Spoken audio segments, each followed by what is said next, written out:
Hey everybody, it's THump. Today we're going to be doing an in-depth breakdown of the Shiv build that I've been running consistently on stream. It is going to be the tank/melee Shiv. If you enjoy being extremely tanky in team fights, extremely annoying, locking down enemy hypercarries such as Haze and Infernus, and punching like One Punch Man, this is the build guide for you. With that being said, let's get started off. So, for your 500 soul items, the first one that you're going to want to run is Close Quarters. Close Quarters is going to allow you just to deal more melee damage, okay? So without it, I deal 196. With Close Quarters, I deal 224. It is just going to give us more bullet shield health, deal additional weapon damage when in close range to your target. So we're just buying this, which later on we'll upgrade it into point blank. So just more damage, close range. Now, monster rounds. These are going to allow us to deal 30% weapon damage versus NPCs, so 30% more. This is important when we are farming the jungle. 30% weapon damage versus NPCs. We are going to clear the jungle faster, more efficiently, so that we can push up our lane, go to the jungle, take a creep camp really quick, and then come back to lane. Sorry for the voice crack. It will also allow us, if we're in lanes against Mo, Kelvin, other characters that can push lane extremely fast, monster rounds will allow us to deal 30% more weapon damage against troopers so that we're not under our tower as much. So if you're against a lane that is pushing you under the tower over and over and over, monster rounds will help you in that situation, keep you off of your tower, and keeping your creep wave in the middle so that you can't get shoved and harassed over and over and over. If you are getting shoved and harassed over and over and over, Restorative Shot is going to be your best friend. This item is extremely powerful, and not enough people run this. So if I buy Restorative Shot, I half my HP. This does have a cooldown. It has a 5.4 second cooldown. It gives you 7% bullet resist, 7% weapon damage, and every 5.4 seconds, if I hit a hero, I heal for 40 HP. If I hit an NPC, such as a trooper, then I get 15. So when I shoot this guy, I get plus 40. So what you want to do in lane, I need to take off no cooldown. So I shoot him, I get the plus 40, and then I want to wait for the cooldown to come up, and I want to always be paying attention to this cooldown, because whenever it's up, I want to shoot an enemy hero with it. I do not want to be shooting creeps with this when it is off cooldown. Would much rather use it for the sustain on the heroes because it's more value, and we heal more. So this is just going to be a lot of sustain in the lane. You do not want to be going back to the shop consistently. Melee lifesteal. This is going to give you 12% melee damage. We are running a melee build. It's going to give you 75 bonus HP as well to make you tankier. And the passive, which can pop every 7 seconds. Your melee attacks heal you for 20% of the melee damage plus 90. This heal is 30% effective versus non-heroes. So this will, again, allow you to deal more melee damage, which is going to help you creep in the jungle faster, more efficiently. And it's also going to help you sustain in the jungle as well while you're taking damage from the creeps. It just gives you a little something extra to keep you more healthy. And it's also going to build later into the game into Life Strike. Sprint boots. These are going to help you get around the map more efficiently. These are going to help you get from your lane to your jungle, back to your lane quicker. It's a quality of life item. I cannot play without this. This is an item that I just have to have on pretty much every character because I like going fast. It is going to give you 2 MS sprint speed, so you can gank in between lanes faster as well. It's going to give you +1 health regen and 4% weapon damage. So we have +1 health regen here. We have +1 health regen here. And we have Restorative Shot, Melee Lifesteal. We have a ton of sustain in the lane and in the jungle to keep us from going back to the shop. Min-max your time, always be farming, even if that's boxes or golden statues. Next, we're going to buy Spirit Strike. This item is going to give us 12% melee damage, plus 80 Spirit Shield health, and the passive, which can proc once every 8 seconds. When you perform a light or heavy melee attack against a hero, you're going to deal extra spirit damage with the attack and reduce the target's spirit resistances. So this is just going to give us a burst of spirit damage whenever I punch somebody. See the 55 all to the left here. Just more damage to our melee. That's what we want. We want all the melee damage items we can possibly get. And last but not least, for the 500 soul items, is going to be Ammo Scavenger. Now, we are going to buy Ammo Scavenger because this build revolves basically mainly around weapon and vitality. So we're buying Ammo Scavenger just to give us a little bit of spirit burst in the lane to maybe just gear some kills and get to snowballing earlier. So the way this works is it gives 15% ammo, 40% bonus health, and the passive. Anytime you secure or deny a soul from an entity, you get ammo back and gain a stacking spirit power.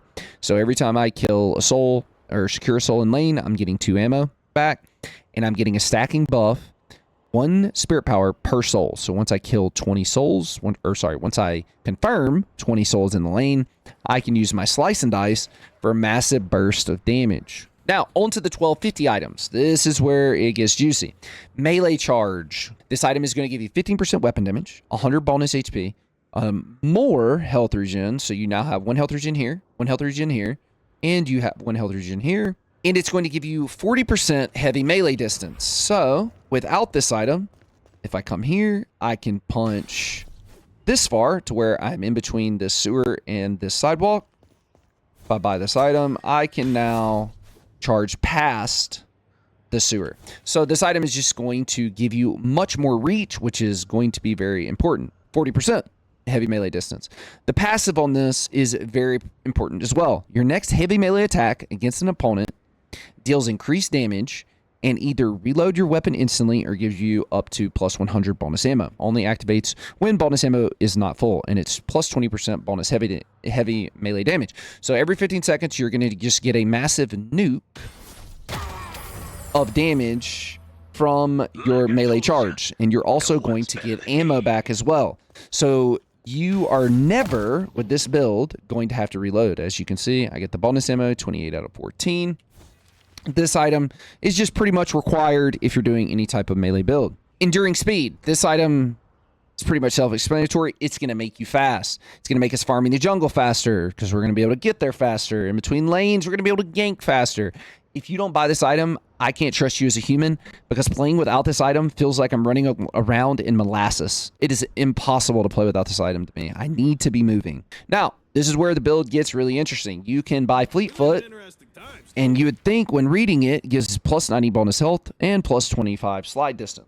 The passive removes the movement speed penalty while shooting, and the active, you gain bonus movement speed and ammo. So what you can do with Fleetfoot on a melee build is a lot of people say, oh, THump, you're running a melee build. You can just get parried. There's 2 ways to solve that problem. One is, and I messed it up on first try. One is you can cancel your heavy melee with Fleetfoot. So I can get extremely close to this Infernus. Say this was an enemy player that actually did have parry. I can get extremely close to him and cancel my heavy melee with Fleetfoot. So I use it, cancel, he parries, and now he no longer has a parry. And now you are in a really bad position because I have tons of heavy melee damage on this build. So in higher MMR lobbies, we are going to be using Fleetfoot to cancel our punch animation to draw out parries. Bullet Shredder Resist. This item is pretty self-explanatory. We're just wanting to reduce the enemy bullet resistances as much as possible because it makes our punches hit harder. It's going to give you plus 100 bonus health, 5% bullet resistance, and the passive is going to reduce bullet resistances on enemies whenever you deal spirit damage. So anytime I hit somebody with a knife, anytime I hit somebody with slice and dice, you can, what a lot of people do with this build is they run Torment Pulse. Torment Pulse has been nerfed. I don't think it's worth it, but Torment Pulse can apply your Bullet Shredder Resist as well pretty consistently. So if you're running a support build such as Shiv, tank melee, I wouldn't say it's a support build, but it's not knives. It doesn't do the same amount of damage as knives does, right? You could run Torment Pulse with the Bullet Shredder Resist, because again, Torment Pulse applies this consistently to people in fights, so it's just a good buff for your team to have. But I don't run it because I don't care about my team, all right? Torment Pulse, that is. A Heal Bane gives you 75 bonus health, and the passive, your spirit damage, applies healing reduction. So we're going to be in the middle of everybody. We're going to be slicing, dicing, we're going to be serrating knives, everyone in fights. So this is going to be very, very effective. It's going to apply a minus 40% healing reduction, and whenever a kill happens, we are going to get 350 heal on hero kill. This is very good for Shiv because a lot of times you can die from bloodletting. So the Heal Bane can save you. It applies a healing reduction. Overall, for this build, it's extremely good for everything that you need. Now, improved cooldown. This is just going to help improve the cooldown of your abilities. The reason that we get this is because Slice and Dice, perform a dash forward, damaging enemies along the path. But whenever this is max ranked up, which we are going to want to max rank Slice and Dice first, we're going to put 5 points into this. It's going to reduce the cooldown of Slicing Dice by 2 seconds per enemy hero hit and 1 second for non-enemy heroes hit. So whenever we have this upgraded and we have improved cooldown, we are going to be able to farm super creeps. We're going to be able to farm jungle extremely efficiently. You can do super creeps very early into the game once you have all of these items here, and you can take them down really quickly and stay really high HP so that you don't have to go back to base. You can continue farming, continue pushing your lane. Now let's get into the juicy part. For the first massive item that you're going to buy, it's not going to be a 3,000 soul item. It's going to be a 6,200 soul item. It is going to be Colossus. This item is absolutely massive. It is a massive power spike in the game. You should force objectives around this. You should force a team fight around this. If you get it, it will catch people out and they will have no clue what's going on, and you will absolutely dominate them. 600 bonus HP. 20% plus melee damage, 20% weapon damage, and on active, we are going to gain, when we activate this item, we're going to gain 40% bullet resistance, 40% spirit resistance, and in an area around us, we are going to apply a 35% movement slow. So I'll show you here. This circle around me, as you can tell, the arrows are going down. This applies a movement slow so he can't get away from me. So I can punch him to death and he can't run. The next item is going to be Hunter's Aura. This is going to give us 150 plus bonus HP, and the passive reduces nearby enemies' bullet resistance and their fire rate. If there's only one hero nearby, this effect is tripled. So if we're in a 1v1 fight in a lane, I'm going to have this popped, 40% bullet resist, 40% spirit resist, and then I'm going to be applying a minus 9% bullet resistance and 10% fire rate slow. If they're the only person around me in a 1v1, then it's tripled. So I'm going to have a minus 27% bullet resistance against the enemy, which is just going to allow my punches to hit even harder. Also, just generally good in team fights. This is just going to buff your damage for your team, and it's going to nerf the attack rate of the enemy team. So like I was saying with Bullet Resist Shredder, where you can apply this Bullet Resist Shredder with Torment Pulse. This is just a good item to assist your team and yourself in making the enemy team weaker. Now, third big item, Unstoppable.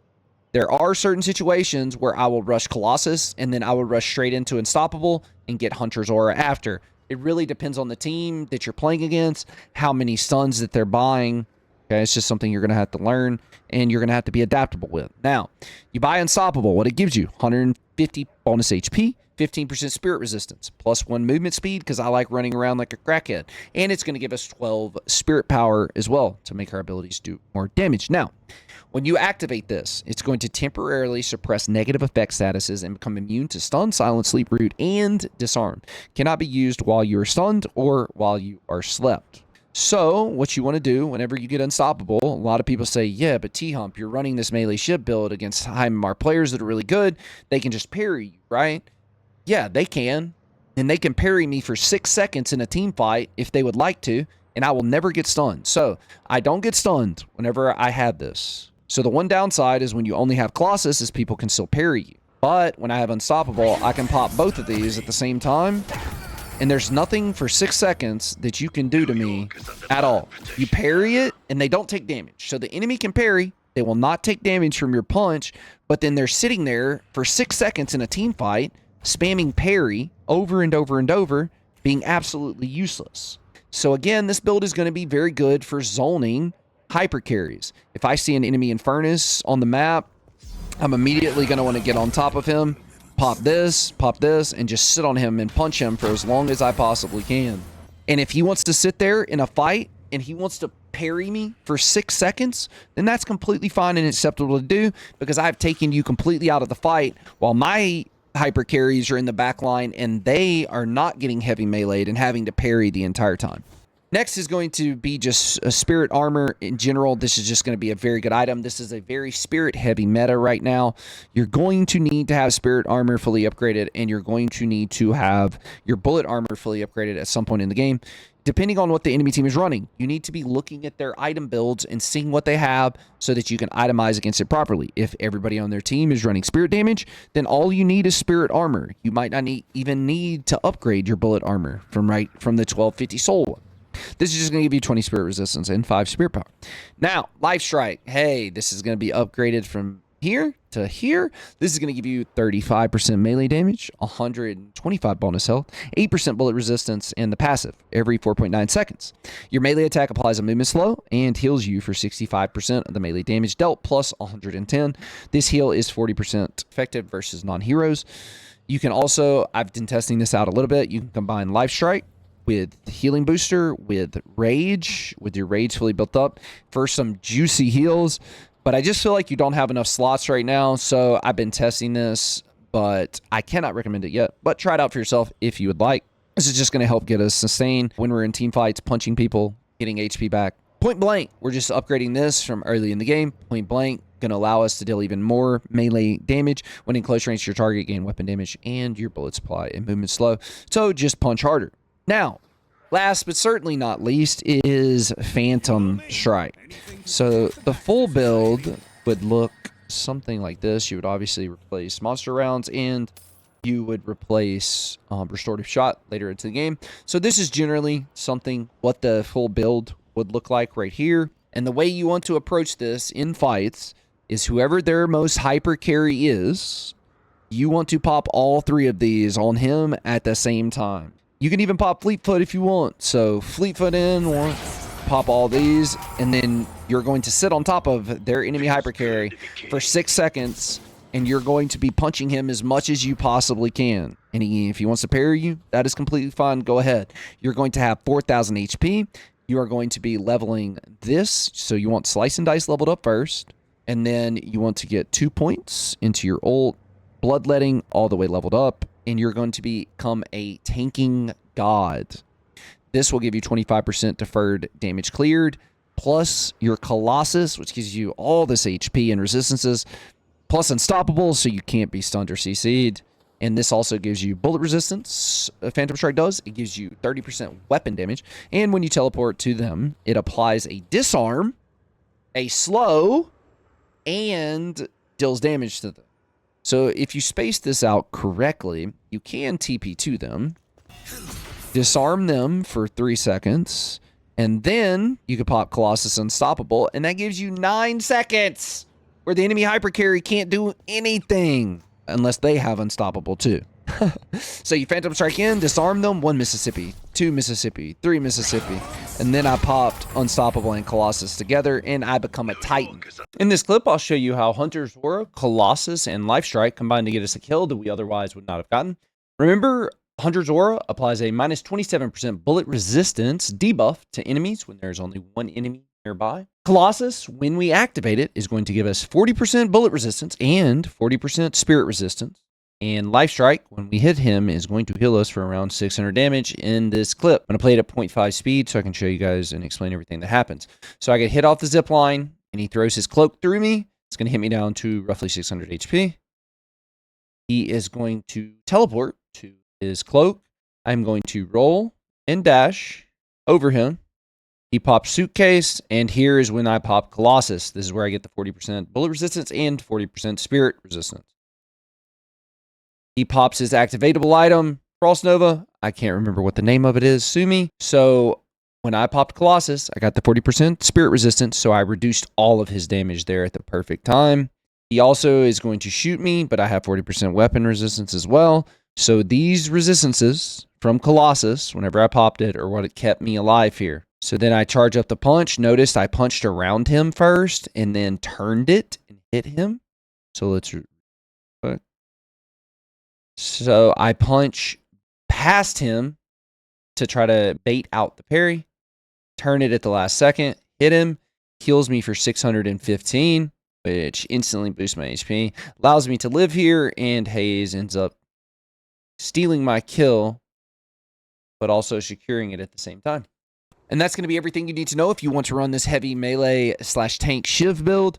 You can go into browse builds, and you can search right here, THump Shiv Tank, and just like it, helps me out. I also stream every single day at twitch.tv/THump, playing higher MMR ranked games. If you have any questions, please be sure to hop on in and ask away. I try to answer everything that I can. Thank you so much for spending your time with me today, and I will catch you guys on the next one, where we will be doing some analysis breakdown of me in a high MMR lobby playing Shiv tank. So you'll get to see the build in action, me breaking it down, why I'm doing what I'm doing, and why the build is successful and is extremely annoying to play against for other players. I shall see you guys in the next one.